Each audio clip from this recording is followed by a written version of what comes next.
Vamos a ver, los pensamientos no los podemos bloquear porque hay una parte de nuestra mente que se llama la mente dualista que lo único que hace es fabricarlos. Intentar pararlos como no querer pensar en un elefante rosa, pues lo único que tiene en la mente es un elefante rosa.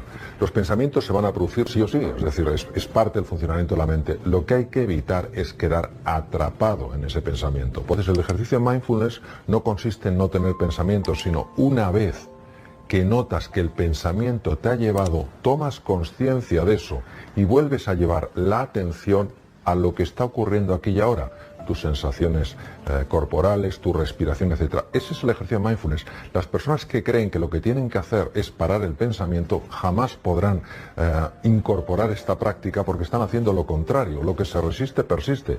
Esa es la clave del mindfulness. Por eso tan potente es el ejercicio de aquella persona que a lo mejor empieza a adentrar directamente en un espacio de silencio y vacío, como aquella persona que no tiene más que pensamientos y sin embargo cuando se da cuenta de que tiene un pensamiento dice, pensamiento, vuelve a la respiración con firmeza y con amabilidad, sin enfado, porque si vuelve irritado se bloquea la práctica. Entonces la mente humana es como un programa de ordenador, pero en este caso con un virus. O sea, la mente humana está infectada por un virus. Y eso es de lo que no nos hemos dado cuenta. No hay ningún problema con el encéfalo, no hay ningún problema con el cuerpo, si hay un problema con lo que es el software.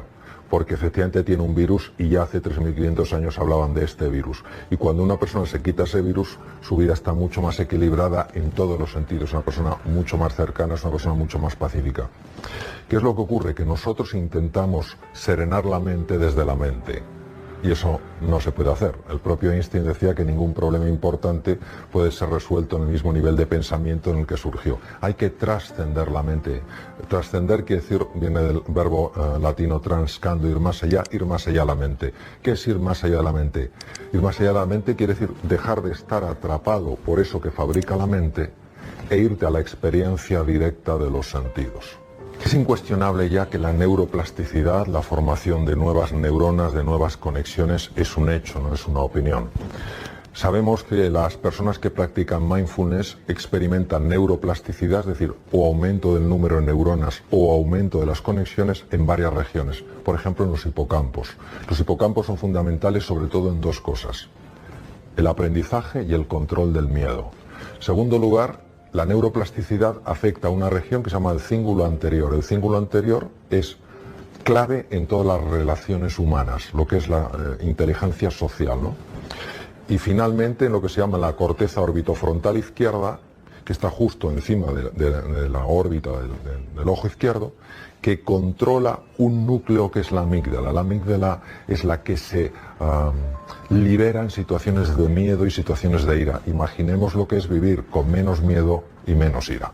Hoy sabemos que uno de los problemas que está padeciendo la sociedad moderna es que además de que estamos permanentemente en esta situación de tensión, no nos tomamos en serio los periodos de descanso. Yo quisiera resaltar que el periodo de descanso no es una pérdida de tiempo, que no nos tenemos que sentir culpables, ni avergonzados, ni asustados porque van a pensar los demás.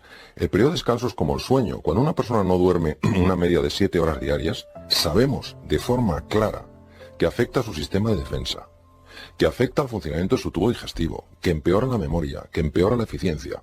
Pero muchas veces todo esto que no sea el hacer, lo vivimos como una pérdida de tiempo. Es absolutamente necesario que busquemos espacios a lo largo del día, sencillamente son 4 o 5 minutos, dar un pequeño paseo, oír algo de música, cerrar los ojos, algo para recuperarnos, es imprescindible. Si una persona no busca estos periodos de recuperación, automáticamente el organismo se resiente.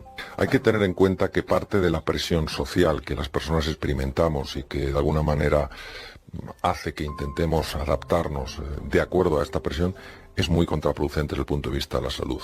Muy contraproducente. Es decir, el hecho de que los niños tengan que hacer tareas hasta horas elevadas de la noche, el hecho de privarnos de sueño porque tenemos que rendir más, es absolutamente contrario al funcionamiento del cuerpo. Absolutamente contrario. Es completamente distinto a lo que necesitamos si queremos ser más eficientes. Una persona que se va privando de periodos de descanso, que se va privando del sueño necesario, con el tiempo bajará la eficiencia sin duda. Y además sabemos que repercutirá físicamente en su cuerpo. Cuando una persona, por ejemplo, se ve en el paro, puede verse frente a dos tipos de amenazas. La primera amenaza es la amenaza lógica de no poder hacer frente pues, a cosas que son vitales, los colegios de los hijos o su propia hipoteca, lo que sea. Eso por un lado. Y por otra parte, es la amenaza a su propia sensación de dignidad personal. Muchas veces pensamos que si no tienes trabajo, pues es una persona que no vales. Cuando eso no es así, hay montones de personas que no tienen trabajo y van a una barbaridad. ¿Qué ocurre? Pues que el ser humano a nivel mental se siente amenazado. Activa de forma natural los mecanismos de supervivencia. Ataque, por eso se vuelve normalmente, habitualmente, más agresivo, más irascible. Huida, en cuanto se mencionan ciertos temas, siente que no forma parte y tiende a aislarse, o bloqueo. El bloqueo es una situación muy habitual de ver y se debe a lo siguiente. Una vez que se ha activado el mecanismo de supervivencia, se produce un cambio drástico en el riego sanguíneo del cerebro. La parte anterior de nuestro cerebro, justo la que está situada detrás de la frente, es básica para ver las cosas con perspectiva, para tomar decisiones de largo alcance. Sin embargo, esta parte, el cerebro, el propio cerebro, no considera que sea necesario tenerla activa. Y se lleva la sangre a la parte que sí es necesaria cuando uno está haciendo frente a una amenaza, que son centros profundos del llamado sistema límbico.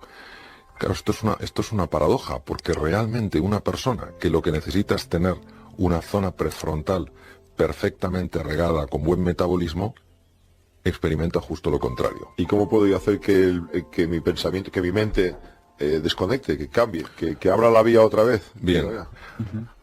Hay tres mecanismos que sabemos que son potentes para devolver el riego a la zona prefrontal. El primero, aunque nos cueste, es buscar la comunicación. Es terrible el efecto que tiene el aislamiento. Y cuando una persona empieza a aislarse, no esperemos que nos pida ayuda. Se siente demasiado avergonzada. Se siente demasiado empequeñecida. Hemos de ser nosotros los que nos mostremos accesibles y cercanos a esa persona. Esto se da con especial frecuencia en los hombres. Esta tendencia al aislamiento. Luego, lo primero es buscar la comunicación. Y si la persona no la provoca, porque probablemente no la provocará, continuamente transmitirle que estamos ahí, que estamos cerca. En segundo lugar es el ejercicio físico. No puedo describir con palabras el impacto que tiene el cuerpo en los procesos mentales. En tercer lugar, tiene mucho poder, tiene una gran potencia la forma en la que dirigimos la atención. En lugar de quedarnos envueltos y atrapados en preguntas de ¿por qué a mí? ¿Por qué me ha pasado a mí? ¿Yo no me merezco? Cambiar por completo el foco de la pregunta. ¿Qué puedo sacar de aquí que sea valioso? ¿Qué otras opciones hay? ¿A quién le puedo pedir ayuda? ¿Qué hay de valor en mí que todavía no he expresado? ¿Qué nuevas posibilidades podría empezar a buscar? Lo que se trata no es de encontrar la respuesta a la pregunta, lo que se trata es de cambiar el riego cerebral. No podemos encontrar la respuesta a la pregunta mientras la parte anterior del cerebro no tenga riego sanguíneo. La pregunta es lo que nos va a llevar a que esa zona sea la que se ponga a buscar. Mientras no salgamos de lo que se llama el secuestro amigdalino, que es el secuestro por estas estructuras cerebrales de los procesos mentales, no podemos encontrar opciones. ¿Aconsejas no perder la esperanza?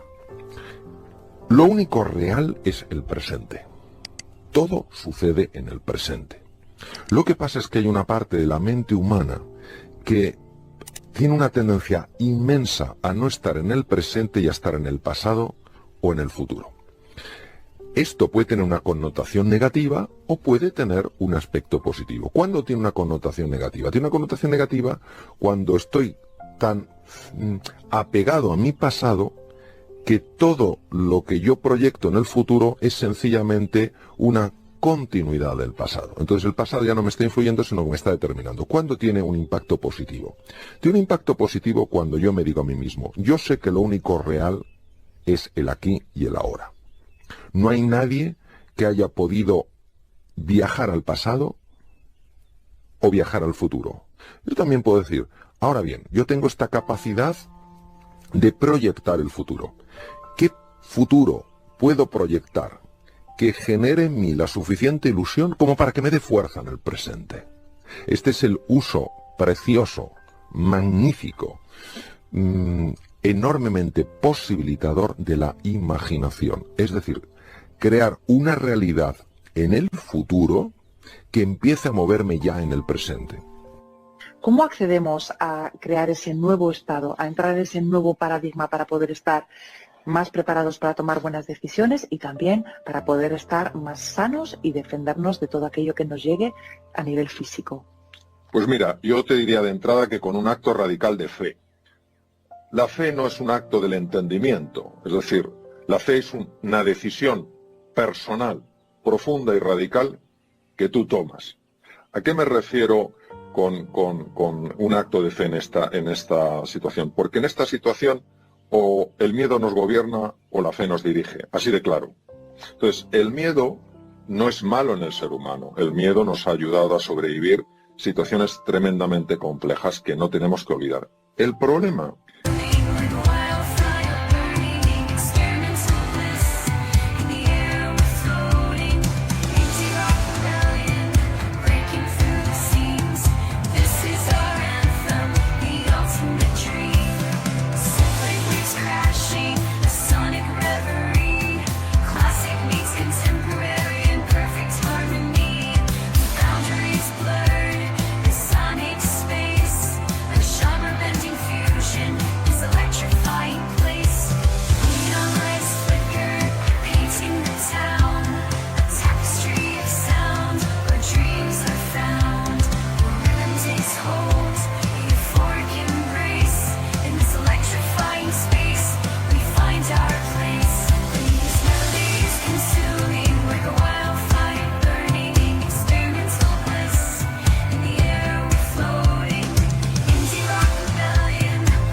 es cuando el miedo lo genera la mente.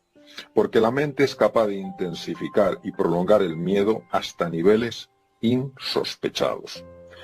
Es capaz de activar mecanismos ancestrales y generar en nosotros una sensación de pavor tan grande que uno recuerda cuando uno intentaba huir de un tigre dientes de sable. Entonces, el cerebro reptiliano. Claro, entonces se activa efectivamente el cerebro reptiliano, el cerebro del paleomamífero, y nosotros tenemos que tener esa certeza. ¿Y esa certeza en qué consiste? Esa certeza consiste en posicionarse de forma radical, en que aunque ahora no lo veamos, nosotros vamos a pasar de una situación de hundimiento a una situación de descubrimiento. Es posicionarse de forma radical en que el ser humano en su interior y sobre todo cuando estamos juntos tiene recursos en forma de espíritu emprendedor, en forma de liderazgo, en forma de creatividad que puede darle la vuelta prácticamente a cualquier situación. ¿Qué es lo que ocurre? Que si nos dejamos amilanar, aplastar por esas circunstancias, algo que indudablemente es un problema muy complejo, lo convertiremos en un problema insoluble. Por eso esa determinación de lo estoy pasando mal, lo voy a pasar mal, yo de aquí, nosotros de aquí salimos reforzados, tiene una fuerza tremenda, porque cuando uno resuelve con verdadera intensidad, con verdadero compromiso, que su vida va a ser así, no está diciendo que en su vida no haya problemas, no está diciendo que no lo esté pasando mal, no está diciendo que no tenga dolor, lo que está diciendo es que confía más en sus capacidades que en el problema, confía más en la grandeza de los seres humanos que en las mezquindades, confía más en que la cooperación lleva más lejos que la rivalidad. Y este posicionamiento radical es tan importante porque vivimos en una ilusión óptica que la vio clarísimamente, por ejemplo, Albert Einstein. A mí, cuando he leído escritos suyos, me han tocado muy hondo porque dije, madre mía, este hombre, qué conocimiento. El ser humano es capaz de co-crear la realidad. No somos espectadores pasivos. No tengo que decir, bueno, a ver el mundo que me encuentro. No, a ver el mundo que juntos creamos. Y si somos capaces de entender este poderío, que no es arrogancia, es justo reconocimiento, que está en cada uno de nosotros y que se multiplica a la enésima potencia cuando lo hacemos juntos, no tenemos por qué vivir asustados. Podemos tener miedo, ¿cómo no vamos a tener miedo? Pero una cosa es tener miedo y otra es vivir asustado. No podemos darnos el lujo en estos momentos de vivir asustados, porque anulamos toda esa grandeza, la sepultamos bajo la preocupación, bajo la angustia, bajo la depresión. ¿Cómo se entrena el poder estar un poquito más elevado en esa actitud positiva y creadora?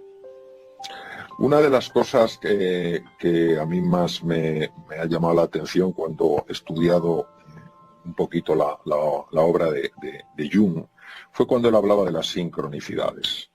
Hay una situación muy apasionante en la que, bueno, Jung y Freud estuvieron muy unidos durante 6 años. Freud era 20 años mayor que Jung, pero se quedó muy impactado por el joven suizo y durante 6 años colaboraron hasta que finalmente Jung se desvinculó. Entonces, ambos, Jung por su lado y Freud, le daban mucha importancia a los sueños. Bien, en una ocasión Jung estaba hablando con Freud, le estaba contando un sueño muy extraño que había tenido, en el que se había encontrado en medio del sueño con un escarabajo egipcio rarísimo de encontrar. Y en ese momento, él estaba describiendo el sueño que él había tenido la noche anterior, hubo un golpe en la ventana y apareció exactamente ese escarabajo. Yo, personalmente, no cosas tan rotundas, pero sí bastante impactantes en mi vida, he experimentado esto. Es decir, los fenómenos de sincronicidad no son ni de mentes iluminadas ni de gente rarita. Son cosas que nos pasan, pero que muchas veces nos resultan tan rompedoras que intentamos encontrar una explicación más lógica. Y como decía Einstein, en la vida o nada es un milagro, todo es un milagro. ¿Por qué digo eso? Lo digo porque si nosotros somos conscientes de que la división entre el mundo interior y el mundo exterior es una falacia. ¿A qué me refiero? Cuando los seres humanos estábamos más en contacto con la naturaleza, nosotros no nos veíamos separados de la naturaleza. Es inexplicable, sino que tribus nativas pudieran descubrir remedios terapéuticos en una selva donde hay millones de plantas. ¿Cómo es posible que lo supieran si no tenían microscopios, ni tenían nada, ni tenían sistema de investigación? Algo debieron de apreciar en esa naturaleza para poder convivir con esa naturaleza. Luego el ser humano empieza a experimentar una serie de cambios y se aleja de la naturaleza, sobre todo en la época moderna, y el mundo científico empieza no a entender la naturaleza, sino a describirla. Bueno, si nosotros recuperamos esta idea de que el mundo exterior y el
solo están separados a nivel mental, nos daremos cuenta que la actitud que nosotros tomemos en la vida, que quiere decir ni más ni menos que cómo me relaciono yo con una realidad, tiene la capacidad de curvar la realidad.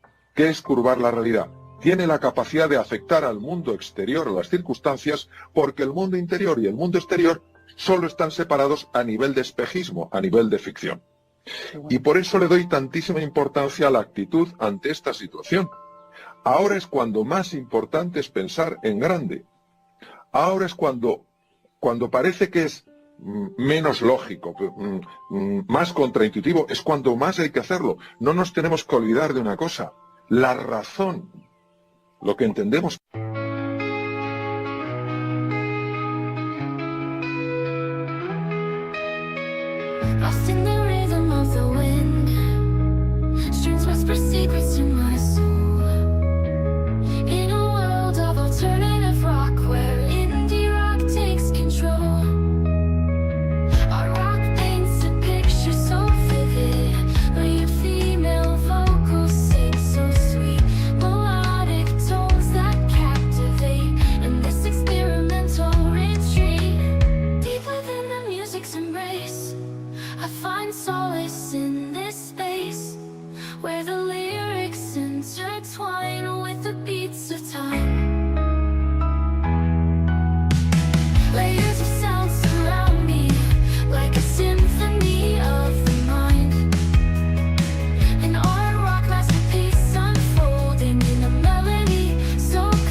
evolves and shifts. I surrender to its gift.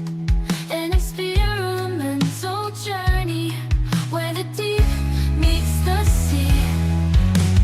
Deep within the music's embrace, I find solace in this space where the lyrics intertwine with the beats of time.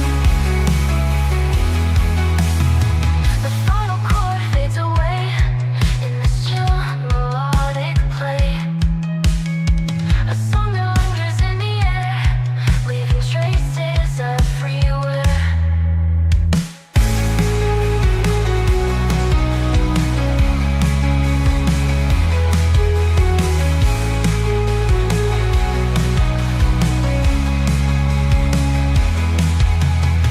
Layers of sound surround me like a symphony of the mind. An art rock masterpiece unfolding in a melody so kind.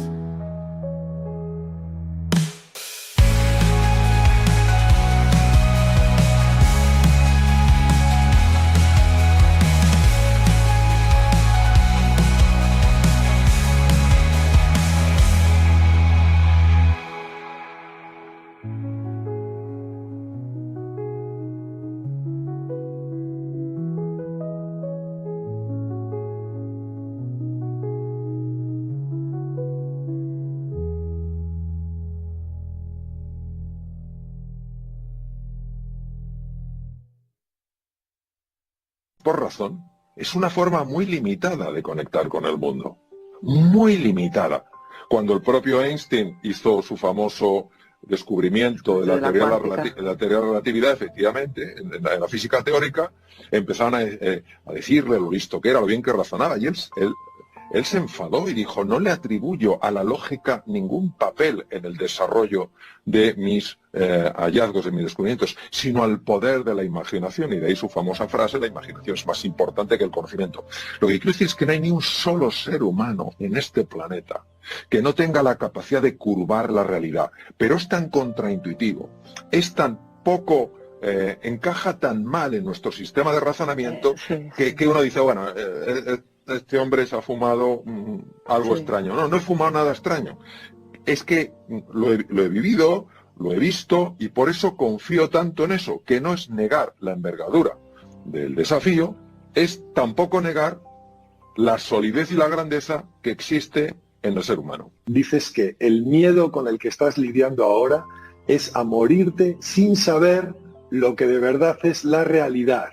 Mira, para mí la realidad, o sea, para mí hay dos realidades: la realidad con R minúscula y la realidad con R mayúscula. Son dos realidades paralelas, ¿no? La realidad con R minúscula es la que está contenida en los límites de la materia, el tiempo y el espacio, es decir, lo que yo veo con mis sentidos. Pues estoy delante de una cámara, ahora es por la tarde, estoy en un espacio determinado, estoy en un pequeño estudio, etcétera. Entonces, esa es una realidad. Y hay otra realidad.